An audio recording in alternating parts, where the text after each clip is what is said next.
हमारे एक regular follower का फोन आया और पूछा कि सर,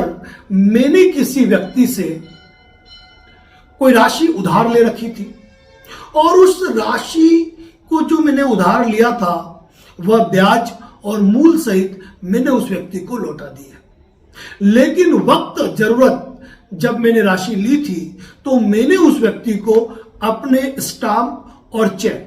दोनों पे खाली थे लेकिन साइन कर रखे थे और मैंने उनको दिए थे। जब मैंने राशि लौटाई तो उन्होंने कहा कि आपका स्टाम्प और चेक घर पर पड़ा हुआ है, मैं आपको लाकर लौटा दूंगा। एक लंबा वक्त गुजर हो चुका है, अब मैं लगातार उनसे अपने चेक की मांग कर रहा हूं, स्टाम्प की मांग कर रहा हूं, लेकिन वो मुझे डॉक्यूमेंट दे ही नहीं रहे, आज और कल पर टाल रहे हैं। ऐसी स्थिति में मुझे यह लगता है कि आज नहीं तो कल वह व्यक्ति मेरे स्टाम्प का दुरुपयोग करेगा, मेरे चेक का दुरुपयोग करेगा और हो सकता है मुझ पे 138 NI एक्ट चेक बाउंसिंग का मुकदमा दर्ज कर सकता है। तो मैं क्या करूं? यदि उस सामने वाले व्यक्ति ने यदि आपसे राशि ले ली है, वाजिब रूप से कोई राशि नहीं मांगता है और आपका चेक और स्टाम्प उनके पास पड़ा हुआ है और आप उनको हर बार फोन करके ये कह रहे हैं कि आप लौटा दीजिए, मैंने आपको राशि दे दी है, और फिर भी वह आपका स्टाम्प और चेक नहीं लौटा रहे, तो ऐसी अवस्था के अंदर हमारा सजेशन रहेगा, सबसे पहले आप उनको जब फोन कर रहे हैं तो उस फोन कॉल्स की रिकॉर्डिंग करें। उसके बाद जब आपने फोन किया है तो उस पे क्लिक करके आप उस फोन कॉल्स पे जो आपके स्क्रीनशॉट पे दिख रहा है, आप उसका स्क्रीनशॉट लें, उस स्क्रीनशॉट को अपने पास सेव रहने दें, अपनी कॉल रिकॉर्डिंग को सेव रहने दें। आप खुले रूप से कहे कि मैंने आपसे इतनी राशि ली थी, इतनी राशि लौटा दी है, आपके पास मेरा चेक और स्टाम्प पड़ा हुआ है, आप मुझे कब लौटा रहे हो। यदि वो कोई दिन समय देता है तो ठीक है, और यदि वो कहते हैं कि आपकी छोटी मोटी राशि बाकी है तो उनसे खुल के पूछ लो और कितना बाकी है। यदि 1000, 2000, 5000 जो भी बाकी है बोलता है, आपके पास कॉल रिकॉर्डिंग सेव हो गई, आपका स्क्रीनशॉट कंप्लीट हो गया कि आपने उस व्यक्ति को फोन किया है। उसके बाद आप उस व्यक्ति को टेक्स्ट मैसेज करें, वही बातें जो मैं आपको कह रहा हूं, यही चीजें उनको व्हाट्सएप करें और टेक्स्ट मैसेज का स्क्रीनशॉट लें।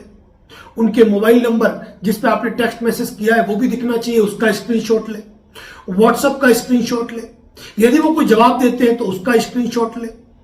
और इनको संभाल के रखें। इसके बावजूद भी यदि वो आपको 2, 4, 8 दिन के अंदर जो टाइम उन्होंने दिया वह आपको आपका चेक नहीं लौटाते हैं, तो ऐसी अवस्था के अंदर आप अपने नजदीकी एडवोकेट के पास जाकर एक लीगल नोटिस दें और उस लीगल नोटिस में यह हवाला दें कि आपके द्वारा क्या बात हुई थी, मतलब पैसा लिया था, कितना लिया था, कब लौटाया, और उस बात में आपने उनको कॉल किया है, आपने उनको मैसेज भेजा है व्हाट्सएप पे, आपने उनको टेक्स्ट मैसेज भेजे हैं, वो सारी डिटेल देते हुए आप उनको कहे कि बार बार कहने के बावजूद भी आपने मेरा चेक और स्टाम्प नहीं लौटाया है, तो उसका दुरुपयोग नहीं करते हुए सूचना पत्र प्राप्ति के 15 दिवस के भीतर मुझे लौटा दीजिए। अगर वो नोटिस मिलने के 15 दिन के पश्चात भी यदि आपका चेक नहीं लौटाते हैं तो ऐसी अवस्था के अंदर आप पुलिस में एक कंप्लेंट फाइल कर सकते हो और यहां पर कंप्लेंट के आधार पर जब व्यक्ति पुलिस स्टेशन आएगा तो आपको डॉक्यूमेंट सुपुर्द कर देगा। अब मान लीजिए कि ये सारी प्रक्रिया होने के बाद अगर व्यक्ति आपके खिलाफ चेक बाउंसिंग का मुकदमा, राशि वसूली का दावा या कोई भी केस फाइल करता है, यदि आपने स्टाम्प का हवाला दे दिया, चेक नंबर का हवाला दे दिया, ये सारी डिटेल यदि आप दे चुके हैं, तो ऐसी अवस्था के अंदर आप 138 चेक बाउंस में बरी होंगे, आपको सजा नहीं होगी। बस यही है कि जो सारे प्रमाण, साक्ष्य, एडवोकेट नोटिस, डाक रसीद, डिलीवरी रिपोर्ट, इन सब चीजों की एक फाइल और उनकी एक सीडी बनाकर, एक पेन ड्राइव बनाकर अपने पास रख लीजिए, क्योंकि वक्त जरूरत जब साक्ष्य के रूप में आप चीजों को पेश करोगे तो मौका हो सकता है 2 साल बाद भी आए। तो ये सारी चीजों को यदि आप सेव कर रखोगे तो 138 NI एक्ट के मामलों में, राशि वसूल के मामलों में पूरी तरह बच जाओगे। जानकारी अच्छी लगी हो तो शेयर करें, चैनल पर नए हो तो फॉलो और सब्सक्राइब जरूर करें। धन्यवाद।